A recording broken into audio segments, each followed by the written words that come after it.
더 좋아지고 넓어지는 우리 교회, 이게 여러분들의 실상이 되시길 바라고, 이게 여러분들의 삶의 현장이 될 수 있기를 축원합니다.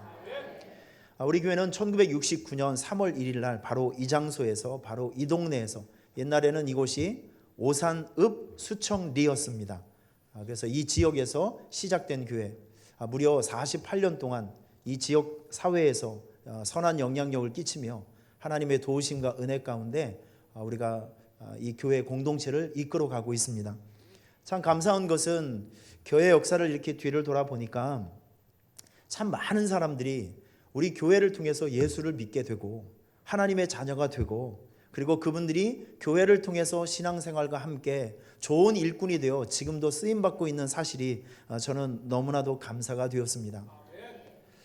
교회에 이렇게 건강한 역사가 있다고 하는 것은 여러분 대단히 큰 축복입니다.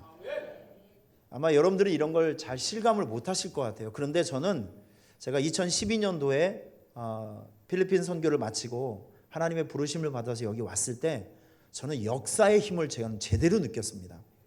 제가 2007년부터 2012년도까지 한인교회를 개척을 했습니다. 할머니 한 분 모시고. 그런데 애들이 학교 공부를 할 때는 6월부터 3월 달까지는 저렇게 많은 성도들이 있습니다.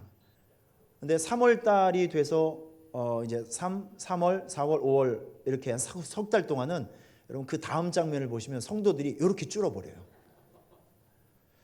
교회 목회를 하는데 2년 정도 지나니까 성도가 80%가 바뀝니다.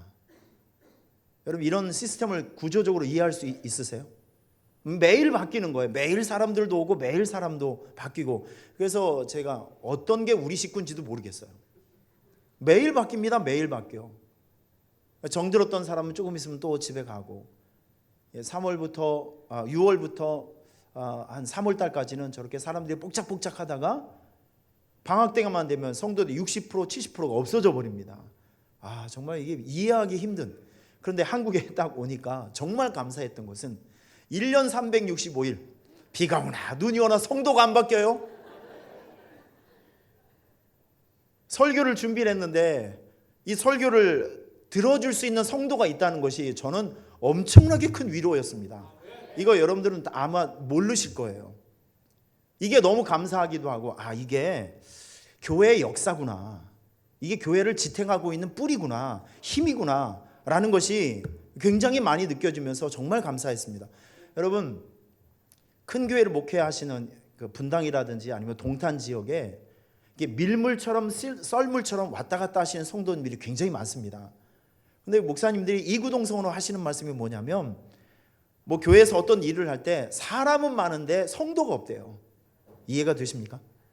구경꾼들은 많은데 팔 벗고 나서서 이게 우리 교회다라고 덤벼들어서 팔 벗고 나서서 함께 사역해주고 일해주고 눈물을 흘려줄 수 있는 성도가 없다는 거죠. 그런데 우리 교회는 성도가 많아요. 이게 너무 감사한 일이에요. 여러분 다른 교회에서 이거 구호 한번 외치자 하잖아요. 절반은 마귀 사춘들 같아요. 안 해요, 안 해. 이거 뭐 남 일이고 의미 뭐 뜻한 사람만 하는 거지. 그런데 우리는 열심히 하고 있습니다. 할렐루야. 하여튼 교회에 이렇게 건강한 역사가 있다고 하는 것은 대단히 큰 장점이며 우리가 자랑해도 될 만한 그런 일들입니다. 숫자가 의미 있는 것이 아니라 여러분들이 48년의 교회 역사 속에서 이렇게 우리가 인격적으로 신앙적으로 완숙되어져 가고 성장해 가고 있다는 이 자체가 저는 큰 축복이라고 생각합니다. 여러분 우리 성가대 중에서 대를 이어서 아버지가 지휘하고 아들이 테너하는 이런 교회가 있어요. 우리 교회 지휘하시는 장로님 두 아들이 여기서 테너에서 노래를 하고 있습니다. 아마 이 아들들이 가서 또 장가를 가서 아기를 놓으면 이놈들이 어린이 성가대도 할 거예요. 3대가 성가대를 할 수 있는 그런 일들이 보여질 겁니다. 여러분 얼마나 아름다운 모습입니까? 얼마나 귀한 일들이에요. 우리의 신앙이 대를 이어서 우리의 다음 세대에도 건강하게 이어져서 그 아이들이 우리의 믿음의 전통을 따라서 우리 교회의 중추적인 역할을 감당할 수 있는 야긴과 보아스 같은 훌륭한 믿음의 이 대가들이 된다면 이것처럼 아름다운 일이 어디 있겠습니까? 여러분, 이런 발판이 우리 교회는 있다는 것이죠.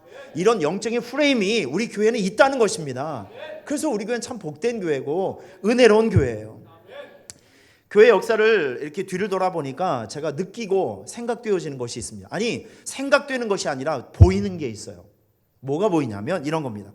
때를 따라서 절묘하게 도우셨던 하나님의 은혜. 그냥 도우신 은혜가 아니라, 일반적인 은혜가 아니라, 한번 따라하겠습니다. 절묘하게. 그 순간에 신의 한 수를 두시는 거죠. 하나님께서 우리를 간섭하시는데 그냥 간섭하시는 것이 아니라 아주 예리하고 정확하게 간섭해 주시고, 하나님의 탁월하심, 인도하심이 우리에게 있었습니다. 우리 교회 역사 속에 그게 있어요. 그래서 이 말씀을 준비하다 보니까 저절로 제가 고백되어지는 찬양, 지나온 모든 세월 뒤를 돌아보아도 그 어느 것 하나 주의 손길 안 미친 것 없습니다. 이거 부인할 수 있는 사람 나와보세요. 이게 교회의 역사가 아니라 우리 개인의 역사, 지나온 과거를 여러분 한번 생각해 보시라니까요. 지나온 과거를 생각해 보면 보이는 것은 내가 잘한 것이 아니라 하나님의 도우심이 보이신다니까요. 여러분, 이게 정상입니다. 그 어느 것 하나 주님의 손길 안 미친 것 없어요. 심지어는 못 가게 하신 것, 그게 은혜였습니다. 심지어는 깨진 것, 그게 은혜였어요. 심지어는 무너지게 된 것, 그게 은총이었습니다. 지금도 하나님 우리를 붙잡고 있으며, 지금도 하나님 우리를 예리하게 관찰하고 있으며, 지금도 아주 하나님께서 절묘한 타이밍에 우리를 돕고 있다는 것을 기억해 주시길 바랍니다. 교회 이 설교를 준비하면서 여러 가지 그 사역들, 지금까지 우리가 무엇을 했는지 홈페이지에 있는 사진을 중심으로 해서 그동안 우리 교회가 여러분과 함께 땀 흘리면서 수고했던 섬김과 교회적인 본질에 충성하기 위해서 나름 굉장히 노력했던 지난 일들을 제가 한번 생각해 보았습니다. 오늘 여러분과 함께 48주년 기념이 예배를 드리니까 하나님 앞에 이런 약속을 드리면서, 이런 소원을 드리면서 이 찬양을 한번 올렸으면 너무 좋겠다라는 생각이 있어요. 제목이 있습니다. 이런 교회 되게 하소서라는 찬양인데요, 눈으로는 사진을 보시고 입으로는 찬양을 따라해 주세요. 아시겠죠? 이것도 설교입니다. 지금 함께 드리는 우리가 예배예요. 자, 이 찬양을 같이 보면서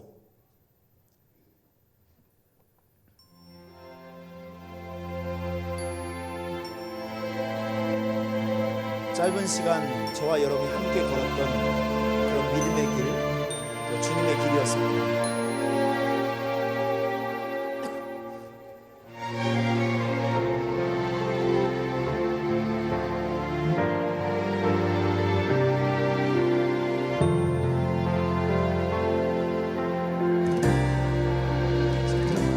진정한 예배가 같이요. 숨쉬는 교회, 주님이 주인 되시는 교회, 믿음의 기도가 쌓이는 교회, 최고의 찬양을 드리는 교회, 말씀이 살아 움직이는 교회, 성도의 사랑이 넘치는 교회, 섬김과 헌신이 기쁨이 되어 열매 맺는 아름다운 교회, 주님의 마음 닮아서 이웃을 사랑하는 교회, 주님의 영광을 위해서 빛 되신 주님 전하는 교회, 사랑의 불꽃이 활짝 피어나 날마다 사랑에 빠지는 교회, 주께서 사랑하는 교회가 이런 교회 되게 하소서.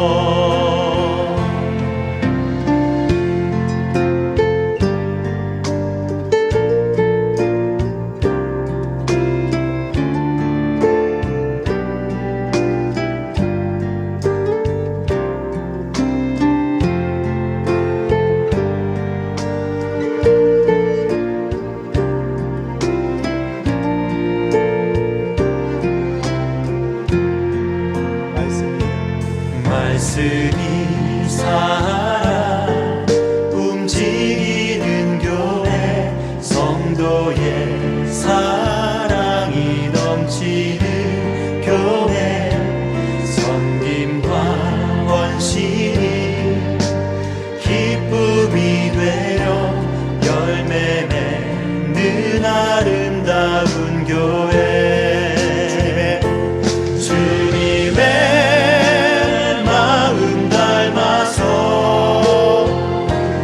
이웃을 사랑하는 교회, 주님의 영광을 위해서 빛 되신 주님 전하는 교회, 주께서 사랑하는 우리 교회가 이런 교회 되게 하소서.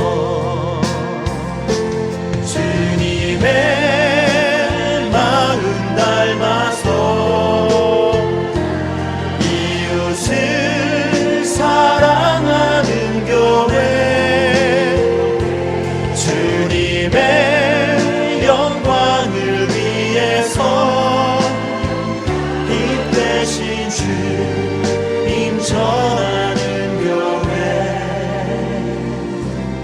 사랑의 불꽃이 활짝 피어나 날마다 사랑에 빠지는 교회, 주께서 사랑하는 우리 교회가 이런 교회 되게 하소서.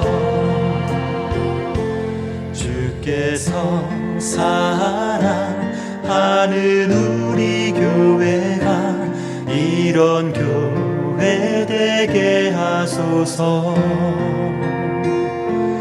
이런 교회 되게 하소서. 이런 교회 되게 하소서. 아멘.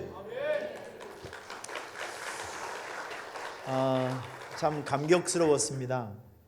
감격스럽고 여러분과 함께 밟았던 저 믿음의 발자취들이 참 부끄럽지 않았어요. 너무 기뻤고 너무 감사했습니다. 우리 옆에 있는 분들, 특별히 우리 장로님을 비롯해서 교회 많은 봉사자들, 리더분들께서 정말 앞장서셔서 열심히 해 주셨기 때문에 우리에게 이런 예배의 영광이 있다고 저는 생각이 됩니다. 자, 우리 옆에 있는 분들에게 그동안 정말 수고 많으셨습니다. 감사해요 라고 손을 한번 꼭 잡아주시면서, 자, 한 번 더 인사하겠습니다. 앞으로도 계속 수고해 주세요. 네. 여러분들께서 저에게 이런 질문을 한번 던져보시면 저는 이렇게 대답을 하려고 준비를 하고 있습니다. 어떤 질문이냐면, 목사님은 목회의 최대 관심사가 무엇입니까? 최고의 목표, 목회의 최대 목표, 그리고 가치가 무엇입니까? 라고 저에게 여러분께서 그렇게 질문을 하신다면 저는 아주 명쾌하게 대답할 수 있어요. 저는요, 성도가 잘 되는 것을 보고 싶어요. 성도의 행복. 성도의 행복이 있어야 교회의 건강이 있거든요. 성도가, 여러분, 교회는 하나님께서는 성도를 교회를 통해서 복을 주세요. 이건 대단히 성경적인 원리가 그렇습니다. 하나님은 교회를 통해서 성도를 복을 주세요. 성도가 하나님의 복을 받아서 건강해지고 유익해지고 강건해지면 더불어 우리 교회는 강력해지고 행복해지고 능력이 있어지는 것입니다. 제가 2017년도 들어오면서 하나님께서 저에게 주시는 아주 강력한 메시지가 있어요. 나의 이름으로 하나님의 자녀 너희 성도를 축복하라. 그러면 내가 그들을 축복하리라. 이 강단에 설 때마다 참 이런 부담감, 아니 이 거룩한 부담감이 저에게 있어요. 이건 하나님께서 말씀을 주셔야 제가 이런 설교도 할 수 있는 거예요. 송구 영신 예배 제가 스바냐 3장을 통해서 기쁨으로 춤을 추리라 이런 말씀을 전했습니다. 이걸 기억하시는 분들은 아무도 없을 것입니다. 그런데 중요한 것은 제가 그 설교를 했어요. 말씀은 씨앗이라고 저는 믿습니다. 선포된 말씀, 여러분은 기억에서 잊어버렸다 할지라도 이것이 여러분 영혼 속에 이 말씀이 있어요. 2017년도 첫 번째 제가 설교를 천천만만으로 번성하리라. 할렐루야. 첫 번째 축복 성회를 제가 인도하면서 특세를 통해서 바닥에서 일어나 영광의 자리를 차지하리라. 할렐루야. 그 다음으로 결박에서 풀림으로 열리는 기적, 풀리는 은혜. 시온아 내 손을 늘어뜨리지 말아라. 나로 환난을 벗어나 근심이 없게 하옵소서. 야베스의 복을 제가 선포했어요. 지난주에 기억나십니까? 야베스가 하나님께 기도했죠. 기도했던 것이 하나님께서 허락하셨대요. 허락하셨다는 뜻은 하나님께서 이루어 주셨다는 뜻입니다. 무엇을 이루어 주셨죠? 하나님 내 지경을 바꿔주세요. 지경을 바꿔주신다는 뜻은 땅을, 여러분의 삶의 환경을 바꿔주신다는 거예요. 나쁜 환경에서 좋은 환경으로, 불행에서 행복으로, 가난에서 윤택함으로, 지옥에서 천국으로, 실패해서 성공으로, 여러분 이렇게 환경을 바꾸어 달라고 기도했더니 하나님께서 이루어 주셨대요. 바꾸어 주셨대요. 야베스가 기도합니다. 하나님 나로 하여금 환난을 벗어나 근심이 없게 하옵소서. 환난으로 인해서 근심이 차지해버린 나의 마음속에 내가 있었던, 과거에 있었던 행복과 기쁨 다시 회복시켜 주세요 라고 기도했더니 하나님께서 옛날에 있었던 것보다 더 좋은 하나님의 축복과 기쁨, 은혜를 그의 삶 속에 주셨던 것이죠. 그래서 야베스는 웃고 살았어요. 여러분 저는 이게 저의 목회의 목표예요. 건강한 교회를 이루어 좋은 말씀을 통해서, 건강한 교회 비전을 통해서 우리 성도들이 말씀의 은혜 받고 정말 행복한 신앙생활을 통해서 여러분들이 빵긋빵긋 웃고 살아갈 수 있는 행복한 모습, 건강한 모습을 보는 게 저의 목회의 목표입니다. 질문할게요. 여러분 아기들 키우면서 언제 제일 행복하고 기분이 좋으세요? 예? 예, 아기들이 웃을 때, 예, 닮은 사람들이 많이 있죠? 일부 예배 시간 저 사진 보니까 누구누구라고 막 얘기를 하더라고요. 자백을 하더라고요. 어쨌든 이게 누굴 닮았든지 간에 우리 아이가 엄마 앞에서 이렇게 빵긋빵긋 웃으면 엄마가 얼마나 행복해요. 그렇죠? 자 이제 거꾸로 물어봅니다. 언제 제일 가슴이 아프세요? 자녀가 아플 때. 다음 사진 한번 보여주세요. 애가 감기에 걸렸어요. 코감기에 걸렸어요. 그래서 몸이 아프다고 막 우는 거예요. 이렇게 거품과 거품이 나와서 거품 풍선이 일어나면서 애가 막 아프다고 막 울어요. 그러면 엄마가 저 모습을 보면 아유 고소하다, 잘됐다, 요렇게 생각하는 사람은 아무도 없을 거예요. 아유 세상이 얼마나 아프니, 내 새끼 얼마나 아플까 하면서 아마 마음이 약한 엄마는 애 붙들고 같이 울을 거 아니겠습니까? 엄마와 자식은 한 몸이에요. 교회와 성도가 한 몸이듯이 하나님과 여러분은 예수 그리스도의 중재, 화목 사역을 통해서 하나님은 여러분의 부모가 되고 여러분은 하나님의 자녀가 된 거예요. 한 몸이죠. 하나님의 제일 큰 소망이 뭔지 아십니까? 여러분의 기쁨을 보는 것. 여러분이 하나님의 말씀 잘 듣고 순종하고 믿음 생활 잘하고 신앙 생활 잘하고 사명 잘 감당해서 빵긋빵긋 웃고 살 수 있는 하나님의 복을 누리며 살아가는 그 모습을 보는 것.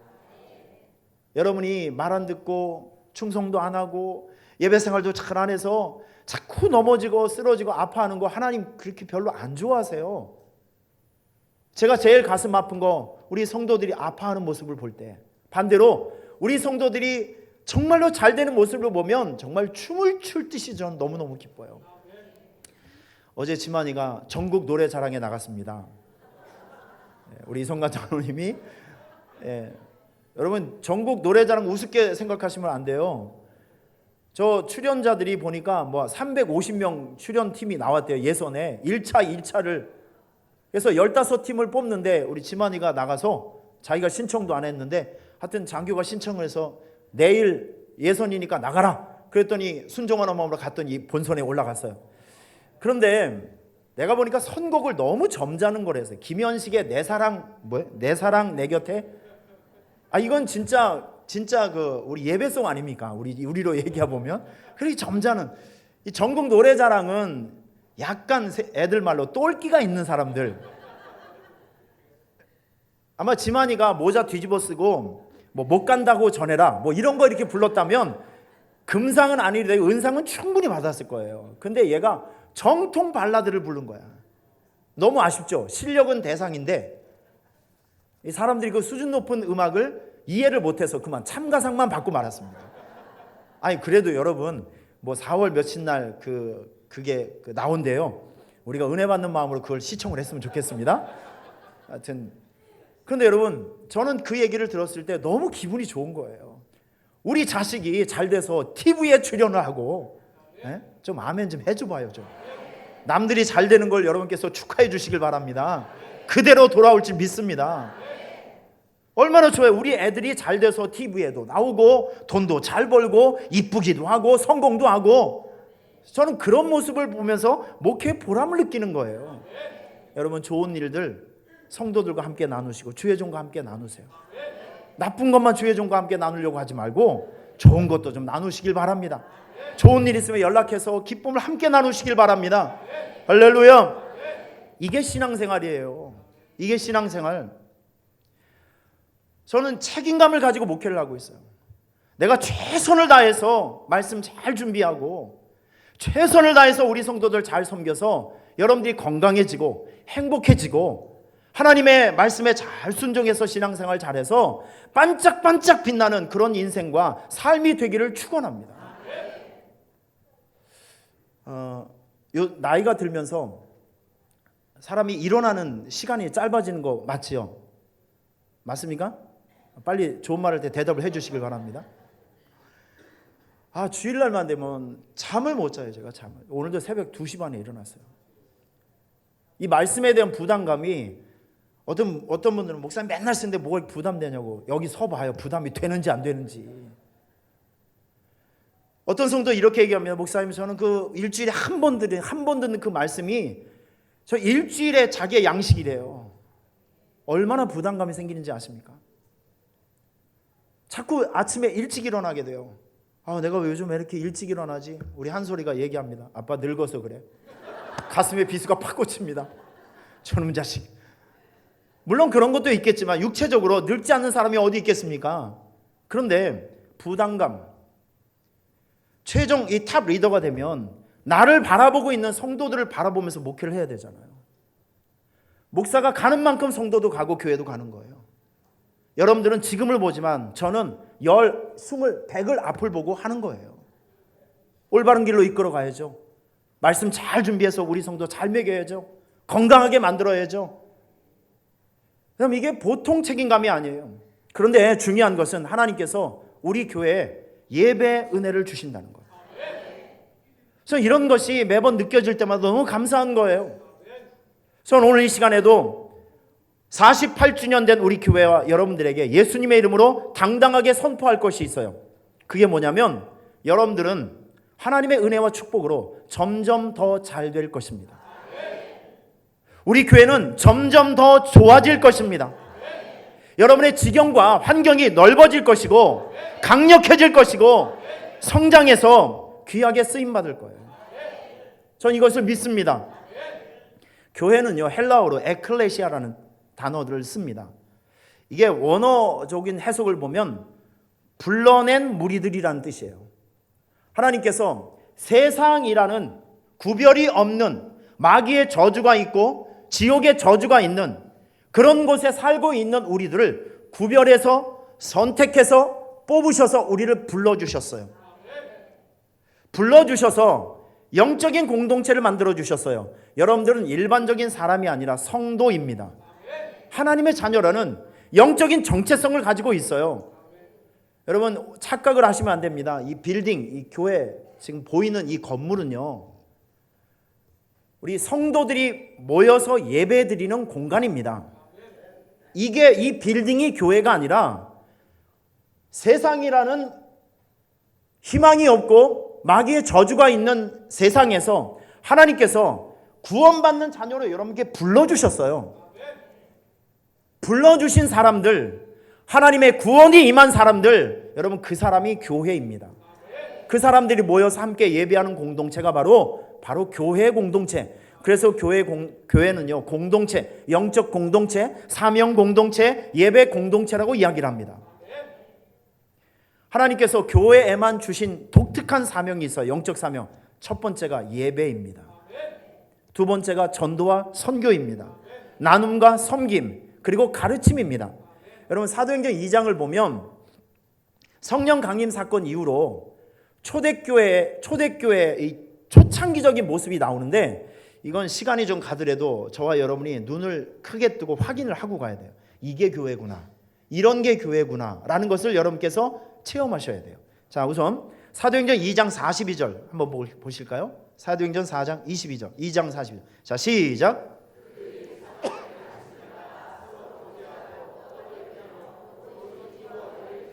자, 지금 보시면 여기 보면 한 절 말씀에 교회에 아주 독특한 사명이 그대로 나와요. 초대교회는 사도의 가르침을 받았대요. 성경 공부가 있었어요. 신앙 공부가 있었고, 그리고 교제, 서로 나눔, 떡을 떼며 서로 기도하는 것, 예배가 있었죠. 자, 그리고 43절부터 47절 시작. 사람마다 두려워하는데 사도들로 말미암아 기사와 표적이 많이 나타나니 믿는 사람이 다 함께 있어 모든 물건을 서로 통용하고 또 재산과 소유를 팔아 각 사람의 필요를 따라 나눠주며 날마다 마음을 같이하여 성전에 모이기를 힘쓰고 집에서 떡을 떼며 기쁨과 순전한 마음으로 음식을 먹고 하나님을 찬미하며 또 온 백성에게 칭송을 받으니 주께서 구원받는 사람을 날마다 더하게 하시니라. 지금 여기 사도행전 2장에 나와 있는 초대교회 여러분 보세요. 예배가 있었죠. 기도가 있었죠. 찬양이 있었고 전도와 선교가 있었고 나눔이 있었고 봉사가 있었어요. 이게 초대교회 원형의 모습이에요. 전 우리 교회가 이런 교회가 될 수 있기를 축원합니다. 기도가 저절로 돼요. 기도가. 우리 교회가 역사가 진행되면 진행될수록 전 이런 교회가 되기를 원합니다. 예배의 깊이와 예배의 이 진지함이 더 깊어지고 더 깊어지는 교회, 저는 그런 교회가 되기를 소원해요. 기도가 더 많아지는 교회가 되기를 축원합니다. 다음 세대를 길러낼 수 있는 진지한 성경 교육과 신앙 교육이 있는 교회가 되어야 돼요. 더 뜨거운 섬김과 나눔이 있어야 됩니다. 우리 교회 가운데 더 간절한 전도와 선교가 있어야 됩니다. 우리 벌써 11번째 전도축제 사역을 합니다. 제가 여러분들에게 이 강단에서 계속 지금 강조하는 것이 있어요. 제가 이 교회에서 영원히 목회를 하지 않습니다. 시간은 굉장히 빨라요. 여러분 지금 3월이라는 게 믿어지십니까? 불과 며칠 전에 우리 송구영신 예배 여기서 드리면서 반짝반짝 촛불잔치 했잖아요. 이게 바로 엊그저께입니다. 시간은 정말 빨라요. 시간이 빨리 간다 이렇게만 한탄하지 마시고, 중요한 것은 이렇게 빠른 세월을 지나는 동안 우리는 무엇을 하고 살아가는가, 이게 중요한 거 아니겠습니까? 전 지금 오늘 2017년을 목회하고 있지만 저는 항상 우리의 다음 세대를 염두에 두고 저는 생각을 해요. 우리가 후손들에게 물려줄 수 있는 것이 무엇이겠습니까? 빌딩이요? 빌딩은 없어지면 그만입니다. 그런데 전통은 없어지지 않습니다. 그래서 우리 믿음의 후배들에게 교회가 끊임없이 성장할 수 있고 끊임없이 건강해질 수 있고 끊임없이 하나님의 복을 받을 수 있는 시스템을 저는 물려주고 싶어요. 그 중에 하나가 무엇이냐면 1년에 2번씩 빼먹지 않고 꼬박꼬박 전도축제하는 거. 여러분 이거 우리 교회 후손들에게 물려줘야 될 믿음의 너무나도 소중한 전통이에요. 여러분 이거 우리 놓치지 맙시다. 제가 이거 안 하려고 하면 목사님 그러면 안 됩니다라고 저에게 따끔하게 얘기를 해주세요. 어떠한 일이 있어도 이건 지켜나가야 됩니다. 좀 아멘 좀 해주시면 얼마나 좋을까. 여러분, 이 토요 새벽 기도에 이거 우리 놓치면 안 돼요. 이 가치를 놓치면 안 돼요. 주일 예배를 위해서 미리 준비하고 기도해서 하나님 앞에 좀 더 진지한 예배를 드리게 하는 거, 여러분 이게 얼마나 소중한 가치입니까? 복을 받을 수 있는 통로죠. 이런 거 우리가 남겨줘야 돼요. 다음 세대에게. 우리 이런 좋은 믿음의 전통을 놓치지 않고 실천해가는 저와 여러분이 되셨으면 좋겠습니다. 참 감사한 일이 있어요. 지난번에 우리 목회자 컨퍼런스에 있었죠. 이틀 동안 작은 교회이지만 선교적인 사명을 가지고 우리 선교부와 함께 이 작은 교회에서 힘들고 어렵게 목회하시는 목사님들 초청해서 103명이 모여서 56명이 목회자였습니다. 여러분, 참 놀라운 일들이 계속 벌어지고 있어요. 몇 가지만 간증을 하겠습니다. 이 너무나도 감격스럽고 자랑스러운 일이기 때문에 나누고 싶어요. 자, 사진 한번 보여주세요. 여기 오신 분이 태백에서 오셨더라고요. 강원도 태백에서 새벽기도 끝나고 운전을 4시간 하고 오셨대요. 근데 이 목사님이 교회 오셔서 맨 앞에 앉으셔서 제가 기도 부탁을 했습니다. 그랬더니 목사님이 하나님 하면서 그냥 우세요. 눈물을 흘려요. 그 나중에 제가 이분의 사연을 알게 된 다음, 지금 이분이 목회하고 있는 교회인데요. 이 교회 건물은 이렇게 예쁘지만 이 교회 성도가 10명, 할머니 10명. 얼마 전에 할머니 한 분이 돌아가셔서 그나마 9명으로 줄었어요. 교회에 소망이 없어요. 목회를 그만둬야 되나 계속해야 되나 갈등 속에 오신 분이에요, 이분이. 여기서 우리 목회자 컨퍼런스를 통해서 하나님께서 용기를 주셔서 며칠 전에 우리 목사님께서 전화 오셨어요. 목사님, 저 할머니 9명 데리고 전도축제 한번 해볼랍니다. 할머니 9명 데리고 한번 해보신대요. 가슴이 얼마나 찡한지 모르겠어요. 고민이 되죠. 우리 교회가 뭘 어떻게 해야 될 것인가. 전 이런 꿈을 꿔봅니다. 우리 교회에서 강사분도 한번 후원해 드리고, 우리가 사용하고 있는 전도 자석 전도지 한번 드리고, 우리가 날 한번 잡아서 직장생활 안 하시는 분들을 중심으로 해서 강원도 태백 가서 할머니들이 못 다니고 있는 지역에 가서 이 교회를 알리면서 응원 한번 해주면 얼마나 좋을까. 이게 어려운 일이 아니라 얼마든지 가능한 일이라고 저는 생각이 됩니다. 며칠 전에 한 통의 전화를 받았습니다. 이분은 성도님이 400명 있는 큰 교회 목사님이세요. 그런데 교회에서 일을 하시다가 손가락이 잘렸어요. 손가락이. 이 잘려진 손가락을 병원에 가서 붙이기는 했는데 이게 작동이 잘 안 되는 거예요. 그러다 보니까 목사님께서 영적인 우울증, 정서적인 우울증에 걸리셔서 아무것도 못 하시는 거예요. 목사님이 얘기를 합니다. 목사님, 저 사실 6개월 동안 아무것도 못 했다고. 근데 여기 와서 그것도 이제 마지못해 부인한테 끌려와서 이렇게 앉아 있는데, 우리 교회 이제 컨퍼런스를 통해서 여러 가지 간증도 듣고 또 성도님들이 막 밥도 맛있게 하고 막 이렇게 잘 섬겨드리고 하면서 그 하루 종일 하나님께서 엘리야의 등을 어루만지며 먹으라, 회복해라, 일어나라 이렇게 위로하셨듯이 이분이 그 한 하루를 통해서 굉장히 많은 회복이 되셨어요. 그러면서 저에게, 목사님, 제가 정신 좀 차리고 하반기 때 교회에서 그런 것도 아직 안 했나 봐요. 하반기 때 전도축제 사역할 테니까 목사님 그때 좀 꼭 좀 도와달라고 전화가 왔어요. 얼마나 감사한 일이에요. 교회 목회를 포기하려고 왔었던 분들이 3명이 목회 다시 한번 시작해 보겠다고 연락이 와요. 그동안 56명의 목회자 중에서 한 40여 교회, 사모님하고 같이 오셨으니까 40여 교회 중에서 그동안의 전도축제를 포기하고 있었던 12교회가 이제 다시 시작해 보겠나라고 전화가 왔어요. 얼마나 감사한 일이에요. 토요일 날인가, 금요일 날인가요? 부산에 있는 김성관 목사님에게 전화가 왔습니다. 내일이죠. 전북 신학교에서 이제 한 5, 60명 정도 그 작은 교회 목사님들에게 전도 세미나를 하시나 봐요. 우리 목회자 컨퍼런스처럼. 그런데 저에게 전화가 와서, 목사님, 성공 사례를 발표를 해달래요. 저보고. 성공 사례면 어떻습니까? 간증이면 어떻습니까? 쓰임받는 게 중요한 게 아니겠어요? 거기도 우리 교회에서 오신 분들처럼 낙심하고 좌절된 사람들이 올 거란 말이죠. 우리 교회에서 전도 축제 열심히 하고 있는 거, 그리고 전도는 지금도 된다라는 것을 얘기해 달래요. 못할 건 뭐예요? 10번이고 100번이고 가서 외쳐야죠. 그날 오후에 마침 전주에서 어떤 목사님이 전화가 왔어요. 여러분 사진 한번 보여드릴게요. 지금 이 교회 목회하고 있는 분인데, 다음 사진. 여기 보시면 여러분 이 교회 성도가 몇 명인지 아세요? 1명. 이 교회 성도 1명. 목사님이 그래요. 몇 년 전에 이 교회를 이제 나가신 목사님이 있었는데, 교회 성도가 5, 60명 정도 있었는데 교회를 다른 지역으로 이렇게 옮기면서 이중 계약을 해버린 거예요. 나중에 이게 사기를 당한 거죠.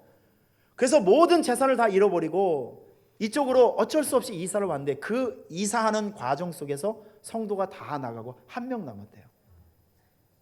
1명 남았대요.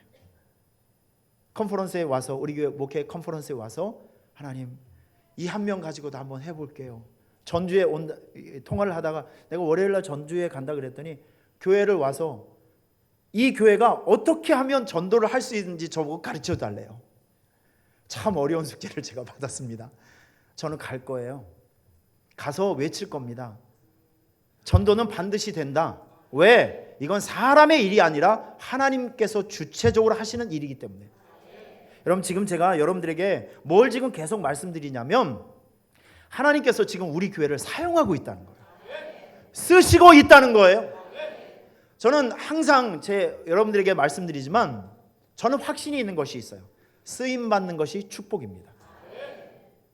쓰임 안 받고 요리조리 뺀질대면서 예배도 안 드리고 기도도 안 하고 교회 협조도 안 하고 내 육체가 편한 대로 사는 것, 여러분 이것은 결코 여러분들에게 도움이 되질 않아요. 주님과 함께 십자가를 지셔야죠.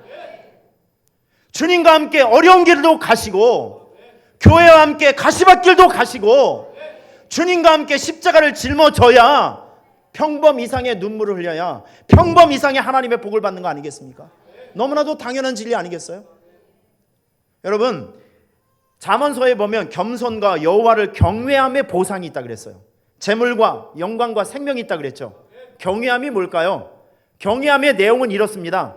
하나님을 존경하는 마음, 하나님을 두려워하는 마음, 하나님을 존중하는 마음이에요.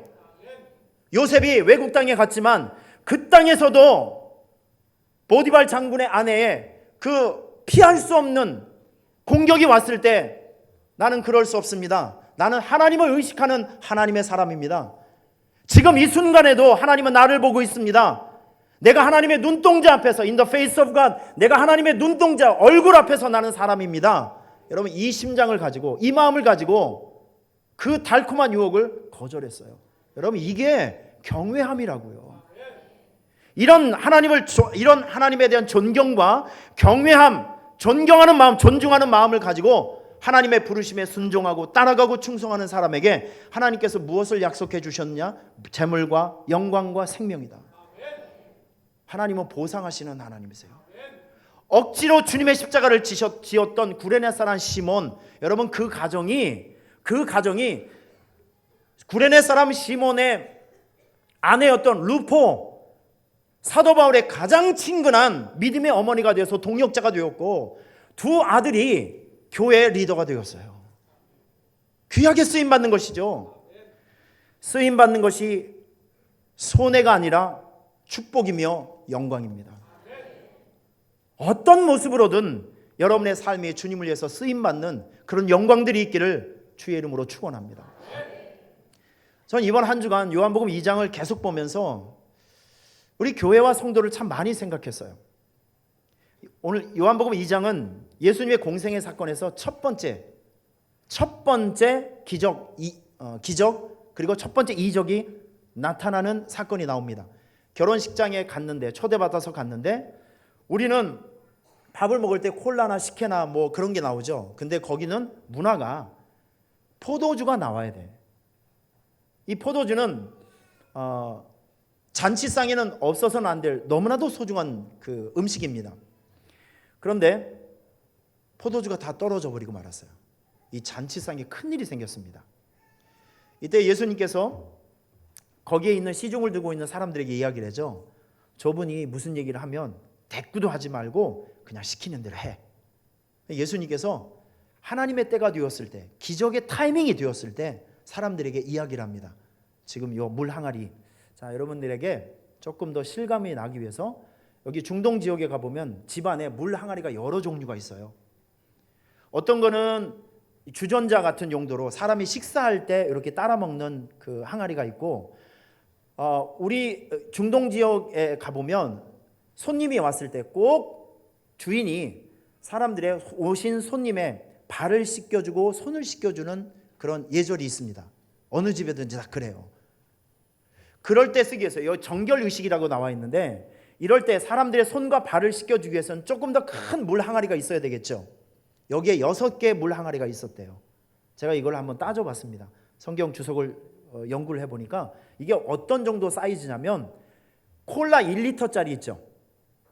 그러면 이해가 된다면 끄떡이라도 한번 해보세요. 콜라 1리터짜리가 있죠. 요게 요 한 통에 몇 개가 들어가면 100개에서 120개 정도. 그러니까 굉장히 큰 거죠.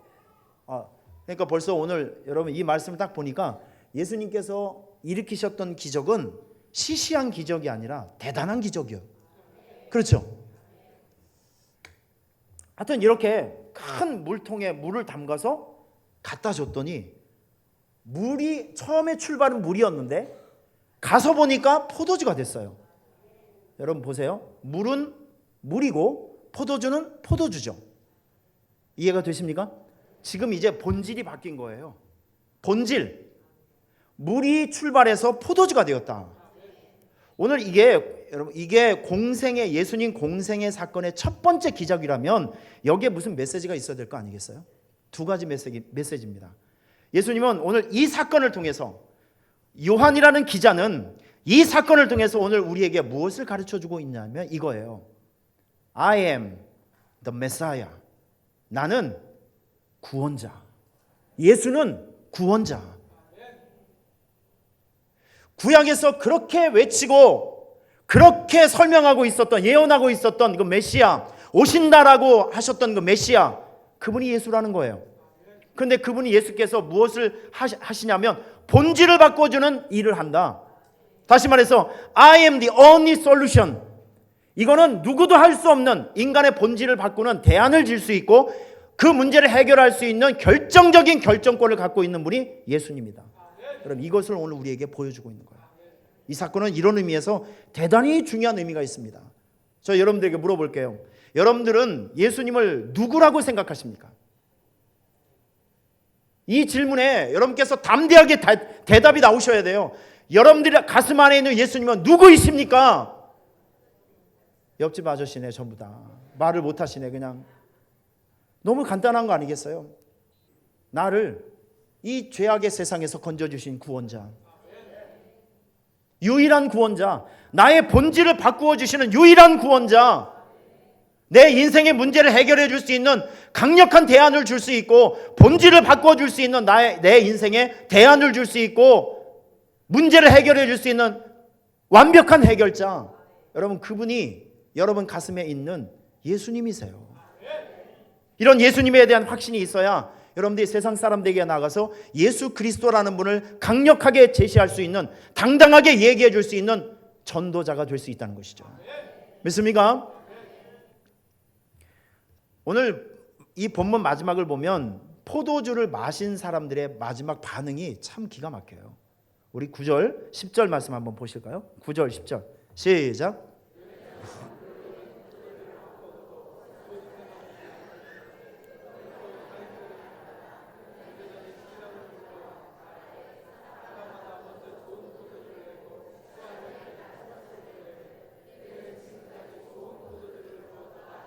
지금 여러 말을 하고 있지만 이 말을 한마디로 딱 압축하면 이겁니다. 이 집은 점점 더 좋은 포도주가 나오네. 처음에는 좋았다 나중엔 안 좋은 것이 아니라 이 집은 이상하게 시간이 지나가면 지나갈수록 더 좋은 것이 나오네, 더 좋아지네, 그 뜻입니다. 저는 오늘 이 말씀을 이제 읽고 묵상하면서 하나님께서 소원을 주시더라고요. 첫째, 성도를 향한 소원, 여러분들을 향한 소원. 하나님, 우리 성도들에게 미래가 점점 더 좋아지는 하나님의 복을 내려주시옵소서. 미래가 점점 더 좋아지는, 제가 예배를 시작하면서 읽은 성경이 있습니다. 말씀이 있어요. 요즘 대신방 가면서 가끔 감동이 오는 집에 제가 이 말씀을 드려요. 여러분 신명기 1장에 보면 정말 엄청난 말씀이 나옵니다. 너희 조상의 하나님 여호와께서 너희를 현재보다 1000배나 많게 하시며, 할렐루야, 지금보다 앞으로가 1000배나 더 좋아질 것이다. 1000배나 더 좋아지고 성숙되어지고 넓어질 것이다. 여러분들에게 그 복이 임하기를 축원합니다. 지금보다도 미래와 장래가 점점 더 좋아지는 복이 여러분의 삶 속에 있기를 축원합니다. 우리 교회 가운데 나타나기를 축원합니다. 오늘 이 말씀을 보면서 제가 우리 교회를 향한 간절한 소원과 기도의 제목이 생겼어요. 이런 겁니다. 하나님, 우리 교회가 시간이 지나면 지날수록 좋은 향기가 나는 교회가 되게 해주세요. 이런 물건은 시간이 지나가면 가치가 떨어지죠. 그런데 포도주와 와인은 오래되면 오래될수록 신기하게 가격도 올라가고 가치도 올라갑니다. 여러분들이 영적인 포도주와 와인이 되어주세요. 시간이 지나면 지날수록 가치가 상승되고 귀중하게 쓰임받고 더 복된 사람들이 될 수 있는, 저는 그런 교회가 될 수 있기를 축원합니다. 우리 교회는요, 목련 같은 교회가 되어서는 안 됩니다. 목련 꽃 이쁘죠? 이게 딱 2주 후에는 진대요. 가장 화려하게 피었다가 가장 추하게 지는 꽃이 목련입니다. 우리는 한순간만 쓰임받고 한순간만 전성기가 되어지는 것이 아니라, 다음 사진 한번, 제가 이 사진을 보면서 참 많은 영감이 생기더라고요. 소나무는요 늘 풀어요. 늘 푸른. 여러분 이 사진을 정확히 보시면 소나무 위에 뭐가 있어요? 눈 있죠. 여러분이 눈이 정말 좋으시네요. 옆에서 눈이 있어? 라고 물어보시는 분들도 있습니다. 눈이 있습니다. 자세히 보시면 눈이 있어요. 저 바위 꼭대기에 저 소나무가 어떻게 뿌리를 내렸을까? 저 딱딱한 바위 아래 어떻게 뿌리를 내렸을까? 근데 저 소나무가 지금 생존해 있는 거예요. 지금 살아있는 거예요. 지금 저 딱딱한 환경에서도, 바위 꼭대기에서도 저 나무가 푸르름을 잃지 않고 당당하게 서 있어요. 비바람도 이겨내고 눈보라도 이겨내고. 여러분 이게 저와 여러분 우리 교회가 돼야 돼요. 사람들이 소망이 없다, 희망이 없다라고 외치는 이 세상에서 우리는 늘 푸른 소나무가 돼야 돼요. 목련이 되지 말고 소나무가 돼야 돼요. 늘 푸른 교회. 믿습니까? 견디고 이겨내고, 우리 교회와 여러분의 삶 속에 점점 더 좋아지는 하나님의 복이 임하기를 주님의 이름으로 축원합니다. 기도하겠습니다. 여러분 두 손을